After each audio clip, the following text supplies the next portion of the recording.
Have you ever wondered why we're so obsessed with knowing, with uncovering the ultimate truth, and why that search seems to keep leading us back to the idea of God?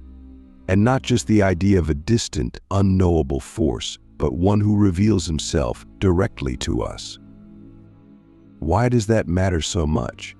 Why does it feel like everything hinges on this one truth? That's what we're going to talk about today. Because if you really think about it, the idea of a God who reveals himself isn't just a religious concept, it's the most profound, life-altering truth you could ever encounter. And by the end of this, you might start to see why. Let's start with something real. You and I, we live in a chaotic, noisy world. There's this constant pressure to figure life out on our own. You're supposed to know your purpose, your path, your truth. Find yourself, that's the mantra, right? But let me ask you something, does that actually work? I mean, for real. How many of us have tried looking within, only to find more questions than answers? How many times have you felt like no matter how much you search, there's still something missing?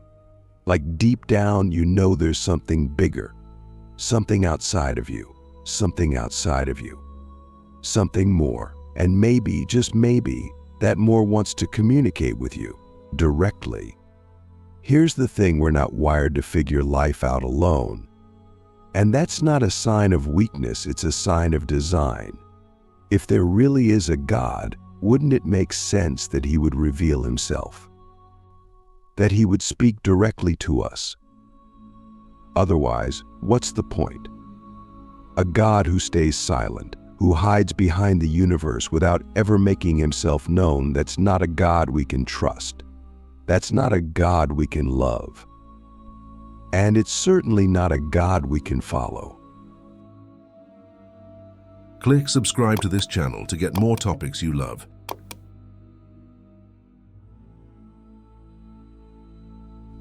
But here's where it gets even deeper. Let's say God does reveal himself. Why does he do it? What's the purpose?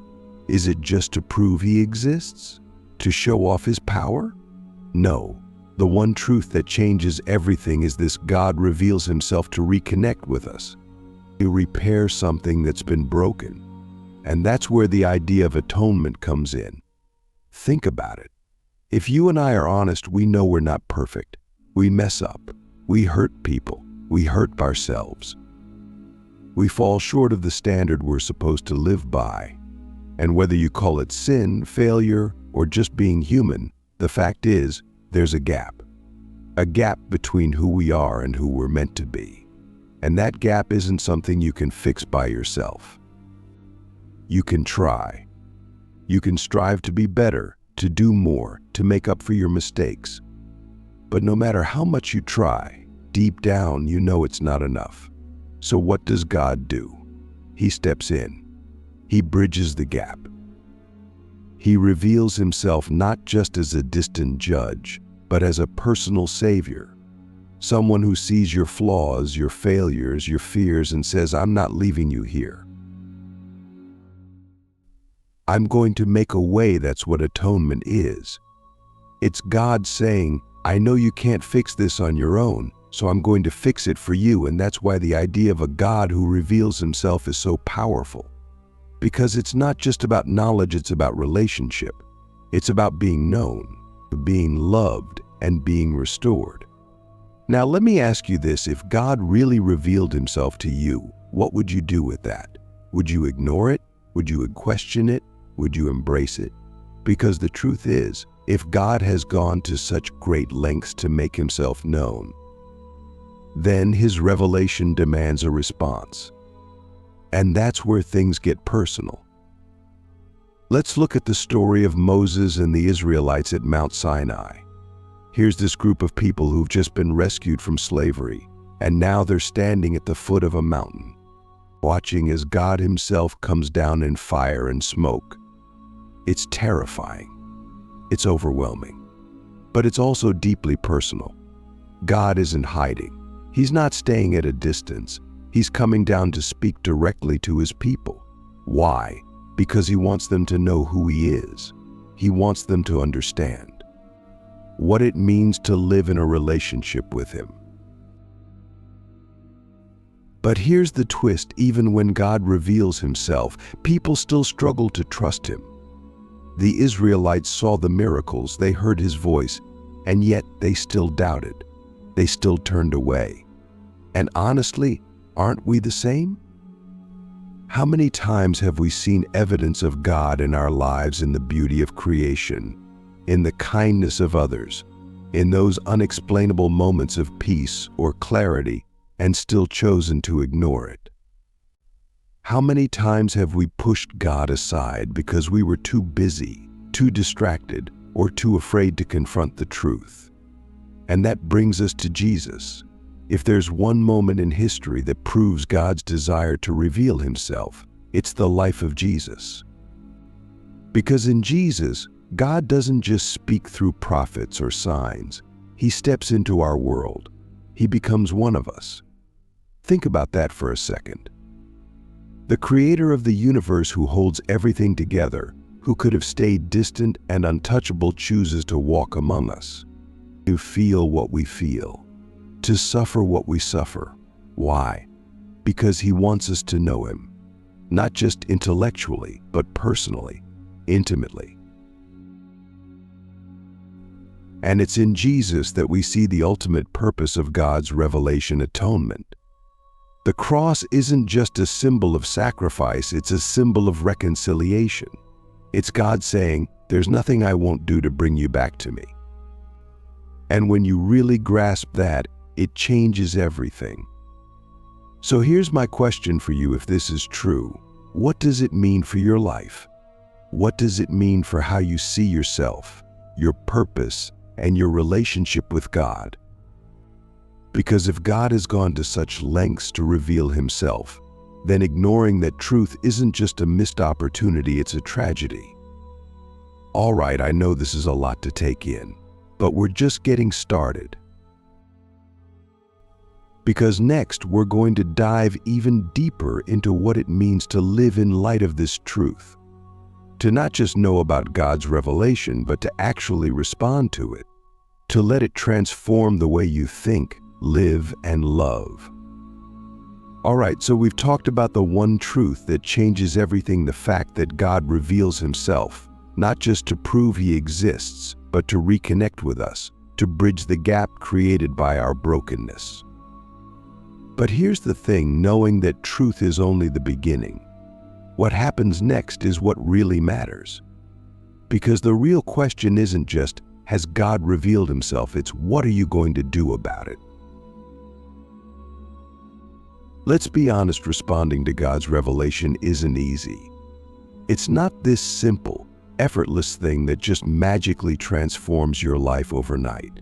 It's challenging. Sometimes it's confusing, and a lot of the time it's downright terrifying.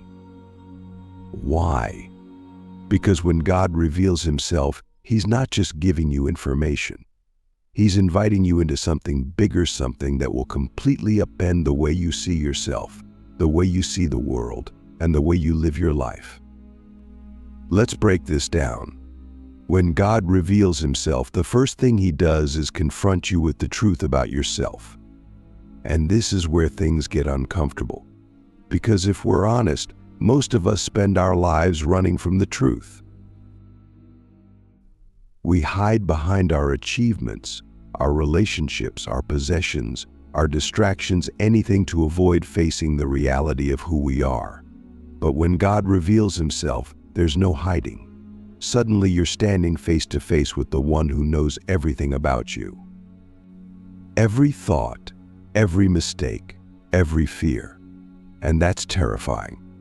But here's the paradox: it's also freeing. Because when God reveals the truth about you, he's not doing it to condemn you, he's doing it to heal you. To set you free from the lies you've been living in.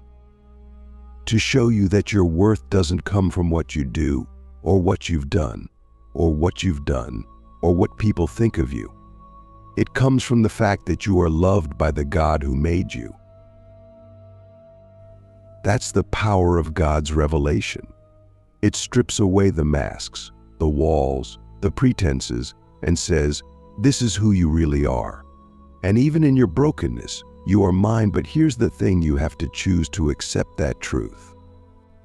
And that's where a lot of us get stuck. Because let's be real, accepting the truth about yourself is hard. It means admitting that you're not as strong, as capable, or as put together as you want people to think.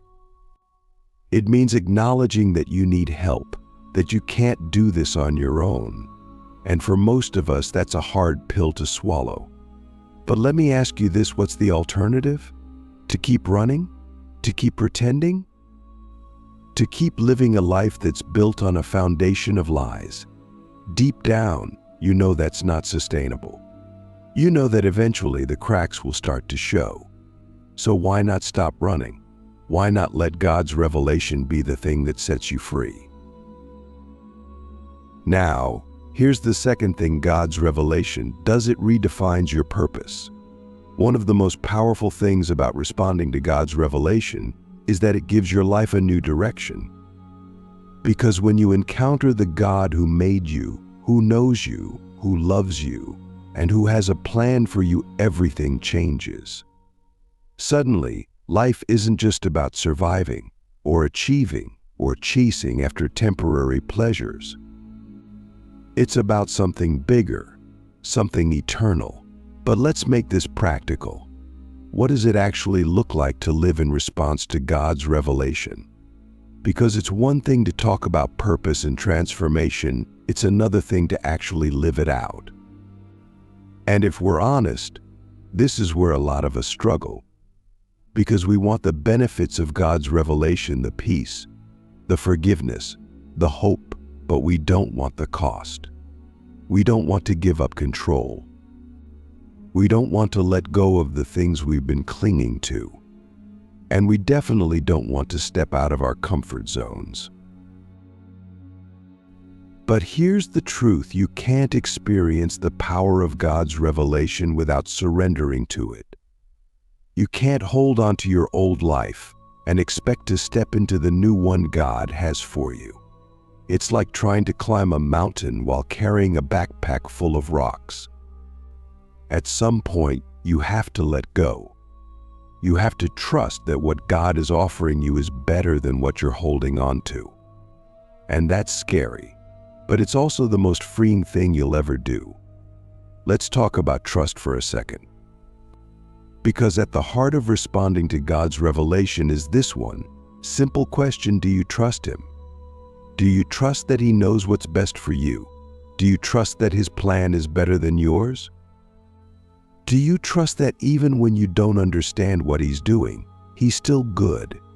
And let's be real, that's not an easy question to answer.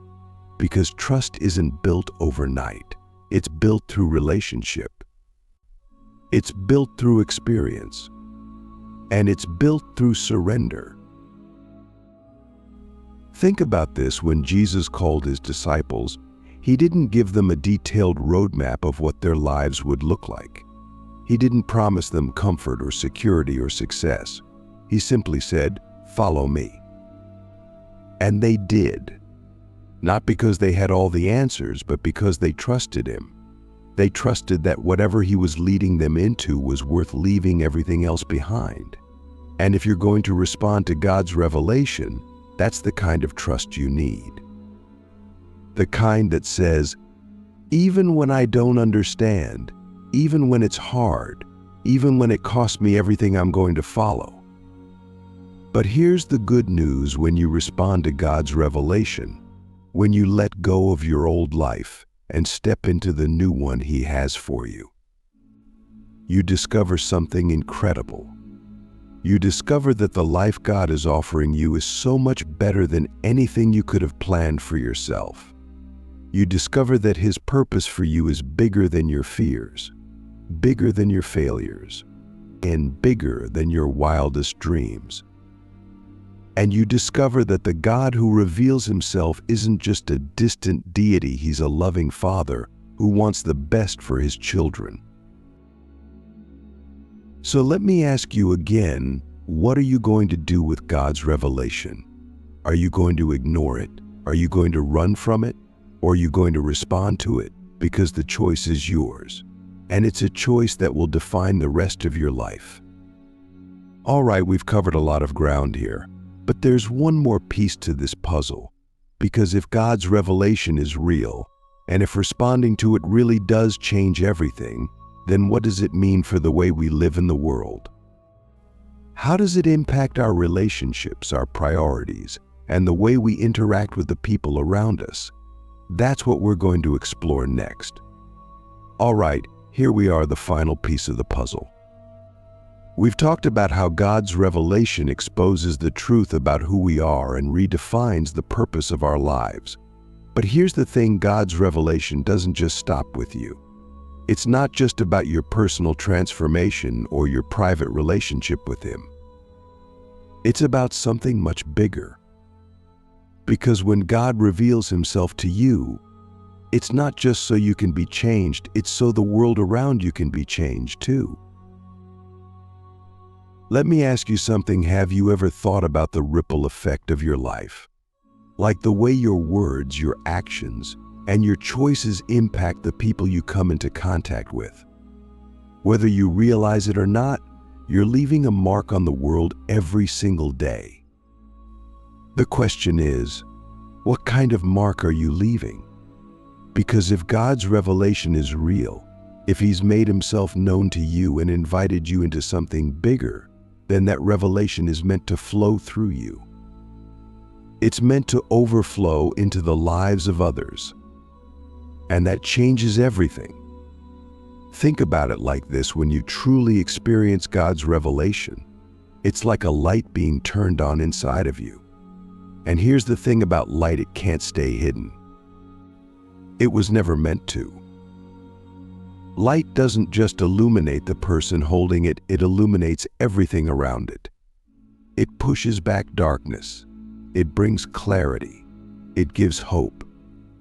And that's exactly what God's revelation is meant to do through you. You're not just a recipient of His truth, you're a carrier of it. A messenger.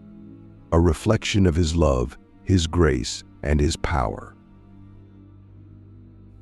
But here's where things get real. Living in a way that reflects God's revelation isn't easy.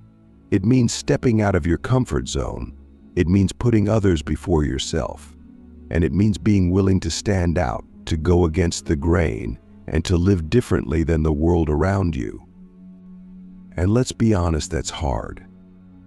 Because we all want to fit in.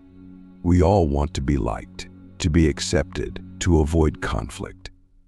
But here's the thing: if you're going to live in response to God's revelation, you have to stop worrying about what people think and start focusing on what God thinks. You have to stop living for the approval of others and start living for the purpose He's given you. And that purpose, it's bigger than you. It's bigger than your comfort, your success, or your happiness. God's purpose for your life is to be a part of His plan to transform the world, to bring hope to the hopeless, healing to the broken, and light to the darkness.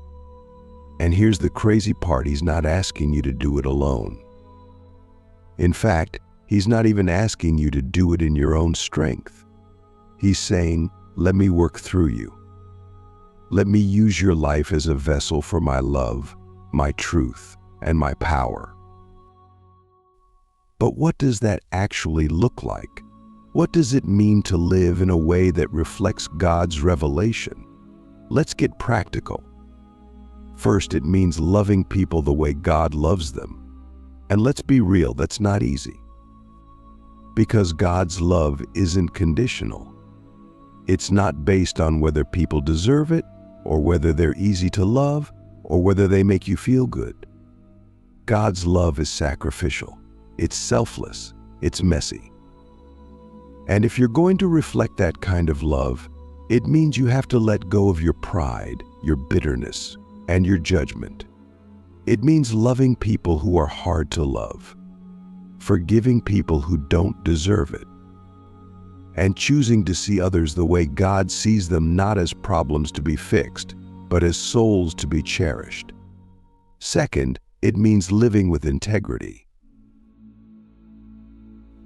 If God's revelation has truly changed you, it should be evident in the way you live your life. It should be evident in the way you treat people, the way you handle challenges, and the way you make decisions. Are you honest? Are you kind? Are you generous?